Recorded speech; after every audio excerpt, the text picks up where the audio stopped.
রাজ্যের স্বনামধন্য স্বর্ণালংকার ব্যবসায়ী প্রতিষ্ঠান রাধাকৃষ্ণ জুয়েলারি শুধু বাণিজ্যিক ক্ষেত্রে নয়, শিক্ষা, উন্নয়ন এবং অন্যান্য ক্ষেত্রেও তাদের সমান বিচরণ। সেই আঙ্গিকে শনিবার এই স্বর্ণ ব্যবসায়ী প্রতিষ্ঠান রাধাকৃষ্ণ জুয়েলারির প্রতিষ্ঠাতা রমেশ চন্দ্র দেবনাথের মৃত্যুবার্ষিকীতে রাজ্যের মাধ্যমিক উত্তীর্ণ প্রথম 10 জন এবং উচ্চ মাধ্যমিকে উত্তীর্ণ প্রথম 10 জন মোট 20 জনকে রমেশ চন্দ্র মেরিট স্কলারশিপ প্রদান করা হয়। গোটা বিষয় নিয়ে কি জানিয়েছেন রাধাকৃষ্ণ জুয়েলারির কর্ণধার নারায়ণ দেবনাথ, শুনুন।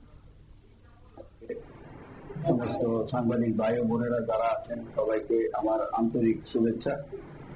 আজকে আমরা রাধাকৃষ্ণ জুয়েলারির যে ফাউন্ডার রমেশ চন্দ্র দেবনাথ, আমার বাবা, ওনার মৃত্যুবার্ষিকী উপলক্ষে 27তম মৃত্যুবার্ষিকী উপলক্ষে আমাদের এই প্রেরণা এবং রাধাকৃষ্ণ জুয়েলারির 61তম বৎসর পূর্তি উপলক্ষে আমাদের এই উদ্যোগ।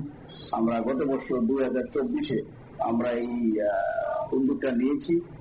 ত্রিপুরা রাজ্যের মেধাবী ছাত্রছাত্রীদেরকে স্কলারশিপ প্রদান করা, এটা আমরা চেষ্টা করছি প্রতি বছর যাতে করা যায়।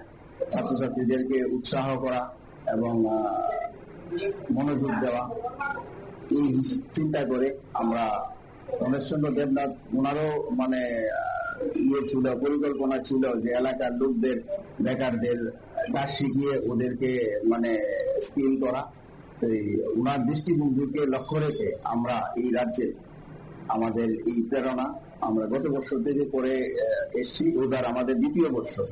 আজকেও আমরা এই আগরতলা টাউন হলে একটা অনুষ্ঠানের মাধ্যমে টিবিএসসি বোর্ড থেকে মাধ্যমিকের 10 জন এবং উচ্চ মাধ্যমিকের 10 জন 20 জনের হাতে আমরা আজকে 15,000 টাকা করে স্কলারশিপ এবং একটা করে মানপত্র সবার হাতে তুলে দেব।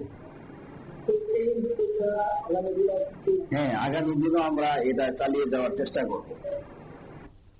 আপনারা শুনলেন কর্ণধার নারায়ণ দেবনাথের বক্তব্য। পাশাপাশি এদিন রাজ্যের প্রখ্যাত শিক্ষাবিদ জগদীশ গঞ্জ চৌধুরীকে সংবর্ধনা জ্ঞাপন করা হয়। অবশ্য এই ধরনের প্রয়াস বজায় রাখার বার্তা দিলেন রাধাকৃষ্ণ জুয়েলারির কর্ণধার নারায়ণ দেবনাথ। সংবাদ আপাতত এই পর্যন্তই। পরবর্তী আপডেটের জন্য চোখ রাখুন শুধুমাত্র নিউজ ভ্যানগার্ডের পর্দায়। নমস্কার।